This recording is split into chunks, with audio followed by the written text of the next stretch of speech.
بسم اللہ الرحمن الرحیم اللہم صلی علی محمد وآل محمد۔ 20 جمادی الثانی ولادت بسعادت حضرت فاطمہ الزہرا کی پرمسرت موقع پر میں اپنے ناظرین کو ہدیہ تبریک پیش کرتا ہوں، اور اس مناسبت سے میں مختصر سی آرائز خاتون جنت کے ملکوتی خصائص کے تناظر میں عرض کرنے لگا ہوں۔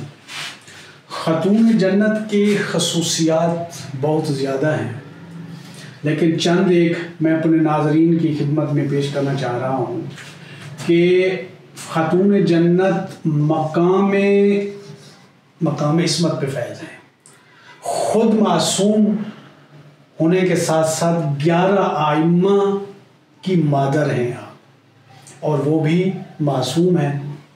اسی طرح آپ مقام شفاعت پر فیض ہیں، اور اس کو بھی آپ جان لیں کہ شفاعت فقط گنہگاروں کی نہیں کریں گی، یعنی یہ شفاعت کا جو کنسیپٹ ہے یہ فقط گنہگاروں تک محدود نہیں ہے۔ جنت میں درجات ہیں، تو بلندی درجات کے لیے بھی شفاعت کی ضرورت ہے۔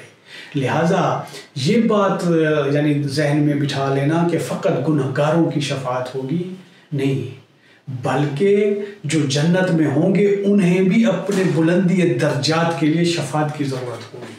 اسی طرح یعنی آپ مباہلہ کا مصداق ہیں، آپ تطہیر، آیت تطہیر کا مصداق ہیں۔ خاتون جنت آیت مودت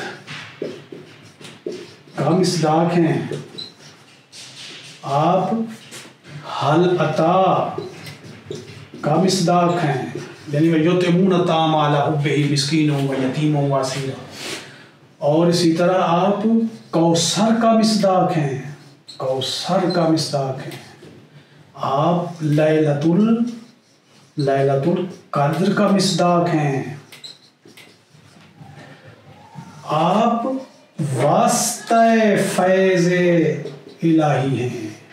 خاتون جنت واسطہ فیض الہی ہیں، یعنی مادی و معنوی مشکلات کے پیش نظر آپ علیہ السلام کی ذات کے ساتھ اگر توسل کیا جائے تو انسان کی مادی مشکلات ہوں یا معنوی مشکلات ہوں وہ حل ہو جاتی ہیں۔ وآخر دعوانا ان الحمد للہ رب العالمین۔